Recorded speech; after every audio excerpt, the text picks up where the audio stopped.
আসসালামু আলাইকুম প্রিয় দেশবাসী। দেখেন পাইবাস ক্রিম নামক আপনার সন্তান আমার সন্তান কি কিনে খায়, শুধু রং আর হলো কি স্যাকারিন আর হলো পানি। এই পানি দিয়ে আর স্যাকারিন দিয়ে রং দিয়ে তৈরি করা।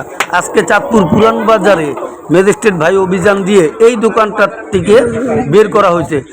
তিনি নিজ দায়িত্বে দাঁড়িয়ে কি করতেছে, গাড়ি উঠে এগুলো নষ্ট করতেছে। ভাই আপনাকে স্যালুট ভাই, আপনি অনেক মাসুম বাচ্চাদেরকে আপনি অসুখের থেকে বাঁচাইছেন ভাই।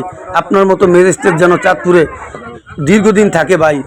আপনি যেভাবে অনেক শিশুর জীবন বাঁচাইছেন ভাই, আপনাকে অসংখ্য ধন্যবাদ আমার তরফ থেকে ভাই। কেননা এই জিনিসগুলো আমার আপনার সন্তান সবাই কি খায়। তো ভাই এই যে এই দোকানটাকে বারকে বার বুঝাই গেছে ম্যাজিস্ট্রেট সাহেব, অনেকবারই বুঝাইছে বা সুযোগ দিছে যেন আপনি এগুলো বিক্রি করবেন না, এগুলো বাচ্চাদের কি ক্ষতি হয়। তো তারে কি করার দরকার, তারে মোটা অঙ্কে জরিমানা করার দরকার, মোটা অঙ্কে। এই যে দেখেন ধরছে তারে।